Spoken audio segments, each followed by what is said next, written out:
Chers frères et sœurs, loué soit Jésus-Christ. Voilà, nous arrivons déjà presque au terme du temps de carême qui s'achève le samedi saint. Et justement, à partir de la veillée pascale, ce sera la veillée pascale marquera déjà nos cancrets.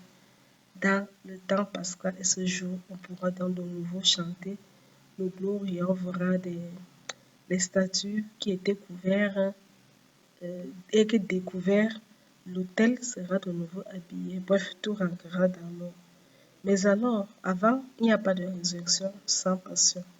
Comme il n'y a pas de Pâques sans le vendredi saint. Comment donc bien vivre le vendredi saint? Alors, le vendredi saint d'un bon chrétien catholique se passe ainsi. D'abord, l'Église, dans les commandements de l'Église, il y a 2 jours de jeûne obligatoires pendant le carême. Avant, c'était d'abord tous les jours qui étaient obligatoires. Maintenant, les autres jours de jeûne, l'Église a laissé à la volonté de chaque chrétien de choisir comment il le mène. Donc, les 40 jours ne sont plus obligatoires, mais il y a 2 jours qui sont obligatoires, les mercredis de sang et les vendredis saints. Donc, le vendredi saint, tout bon chrétien catholique est supposé jeûner. Tu dois jeûner, c'est obligatoire. Les seules personnes qui sont exclues du jeûne, qui sont à qui on pardonne selon qu'on laisse, c'est-à-dire qu'ils ne sont pas tenus de jeûner, il y a les malades. Les malades ne doivent pas jeûner, puisque la nourriture concourt à sa guérison. Il y a les personnes âgées du 3e âge. Il y a les enfants, les tout petits enfants. Tu peux demander à un enfant de jeûner ou un bébé de jeûner, ça n'a même pas de sens. Ça n'a pas de sens. Il y a les femmes enceintes. Les femmes enceintes ne jeûnent pas, parce qu'elles portent la vie en elles. Et l'enfant se nourrit, le bébé se nourrit de ce que la maman mange. Le bébé se nourrit de ce que la maman mange. Donc, voilà les personnes qui sont exclues du jeûne. Les malades, les personnes âgées, les femmes enceintes et les enfants. Tout bon chrétien catholique doit donc jeûner le vendredi saint. Voilà, c'est la première des choses. Deuxième chose, c'est qu'il y a l'abstinence obligatoire. Comme le mercredi de sang, l'abstinence obligatoire le vendredi saint. Obligatoire, pas facultatif. Même si tu es marié à l'église, c'est un peu me dire que parfois pour mieux vaquer à la prière, même étant marié, le coup vous entendez. Et vous parlez le temps de la neuvaine, on va s'abstenir pour qu'on va prier mon. En tout cas, si tu es catholique, romain, église catholique romaine, catholique, tu dois jeûner obligatoirement et tu dois t'abstenir de tout rapport sexuel le vendredi saint. Le vendredi saint, on ne mange pas de viande. Peu importe qu'elle soit viande rouge ou viande blanche. Un bon chrétien catholique ne mange pas de viande le vendredi saint. Comme d'ailleurs tous les vendredis de carême. Parce que notre Seigneur Jésus est mort. Quand tu manges la viande, c'est comme tu mangeais encore le corps du Christ. Non, on ne mange pas la viande le vendredi saint. C'est-à-dire que viande rouge, même le poulet ne mange pas. Pas de poulet, pas de lapin, pas de bœuf, pas de quoi que ce soit. On ne mange pas de viande le vendredi saint.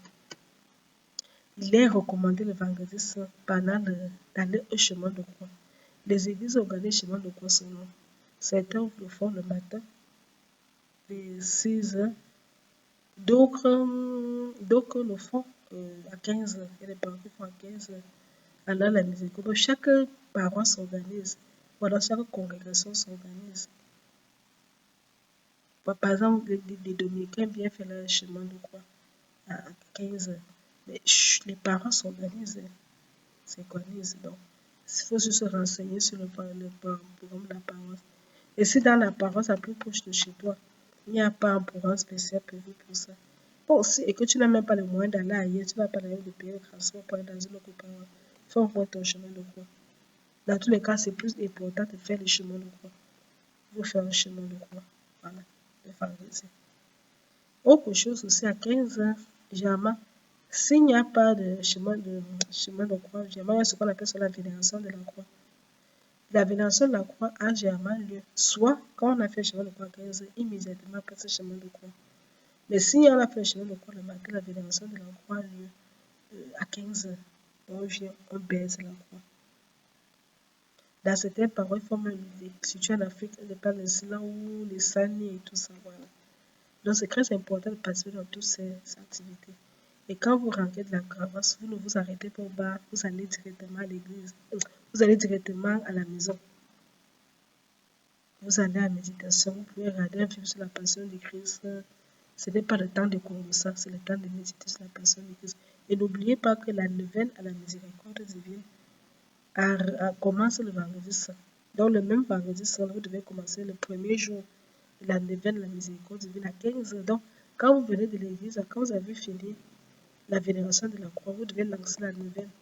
Généralement, à l'église, on la lance souvent en communauté. Mais si vous n'avez pas pu le faire à l'église, faites-le chez vous. Le premier jour de la neuvaine à la miséricorde divine. La neuvaine à la miséricorde divine commence le vendredi saint et s'achève le samedi de l'octave de Pâques. Parce que le deuxième dimanche de Pâques, c'est la fête de la miséricorde divine. C'était donc tout pour aujourd'hui. Je vous souhaite bonne fin de carême et par anticipation, joyeuse fête de Pâques. Que Dieu vous bénisse abondamment.